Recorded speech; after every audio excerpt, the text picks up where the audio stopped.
It's 1997 and you're at home and you wanted to watch a movie, but you couldn't stream because streaming didn't exist yet. So what you had to do? You had to jump in your car, drive to Blockbuster or one of those video rental stores to rent the movie. And if your movie wasn't available, you had to just pick a different movie. And when you rented that movie, you had to bring it back by a specific date. And if you missed that date, then there were late fees. That was the system. A lot of other companies saw that and they saw structure.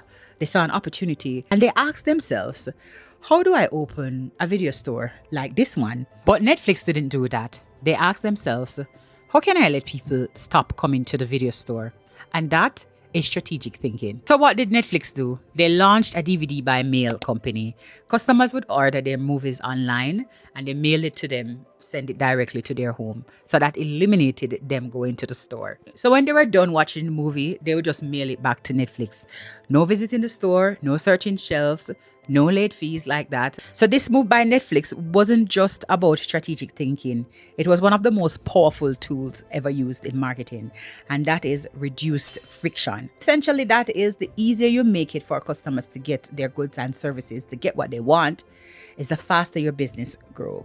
Think about it. Think Amazon, next day service. The companies that usually win aren't really making something completely new.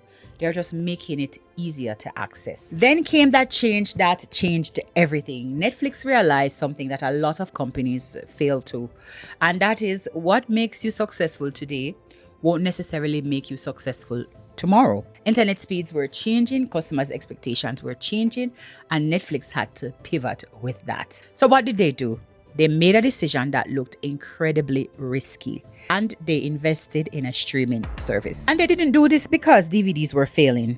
They actually did this because they recognized where the market was actually heading. And that's the next lesson. The best companies don't just follow trends and stay on those trends. They become the disruptor, the one who introduces something new. And that's exactly what Netflix did here. But streaming solved only one problem. And of course, that was convenience. But eventually, that wasn't enough because everyone could now stream. Amazon, Apple, Disney. Everyone was actually streaming. So what did Netflix do next? They evolved again.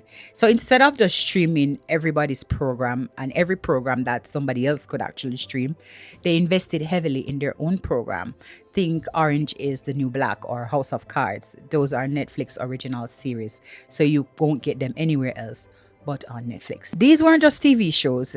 These were strategic assets because they gave customers a reason now to subscribe to Netflix. So here's a lesson on this one. Don't compete with what's available everywhere. Compete on what only you can offer, because exclusivity creates value and differentiation creates loyalty. Now, fast forward to today, Netflix isn't just competing with, say, a Disney or Amazon Prime. They are competing with Instagram, TikTok, YouTube, because they are not just competing with, people watching movie. They're literally competing for people's attention. And that's where I think their next opportunity lives. If I were Netflix's CMO, I wouldn't spend another $1 billion on movies like the one that we just watched with Kevin Hart. Can we agree it wasn't good? Anyways, what if the experience with a movie didn't just end right there? Because a lot of us do leave Netflix and then we head on over to TikTok, Instagram to talk about the experience of watching the movie. But what if we could do it right on Netflix's platform? What if we created a community on Netflix where people could have give interactive feedback on a movie that they just watched? Instead of just a thumbs up or a thumbs down, they could literally get feedback right there in the app. I would also reimagine how Netflix introduces us to a new movie. Okay, just because I watch Die Hard 2 doesn't mean I want to watch Die Hard 3 or a movie similar to it. Because on this particular day, I'm feeling for a comedy. I'm feeling for something like a romantic movie instead of something action-packed. Imagine every single time you go on the app, you are able to see something that is just for you. Finally, what if Netflix actually launched a creator program? One that is specific for creators who actually are talented with the gift of acting, because we have a lot of those right here on TikTok and on Instagram. So what if Netflix had extended something like that? Long form content, but shorter than a movie, at least 30 minutes long. That gives you another reason to go back to the app each and every time. Imagine seeing your favorite creators right over there on Netflix as well. Platforms like TikTok are slowly introducing streaming.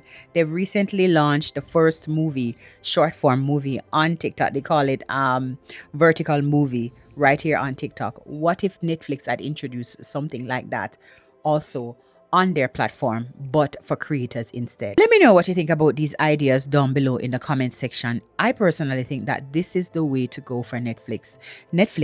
This could be an opportunity. Jump on it. If you're new here, my name is Andrea. I'm a strategic marketer. Follow along for more strategic and creative marketing insights. See you guys in the next video.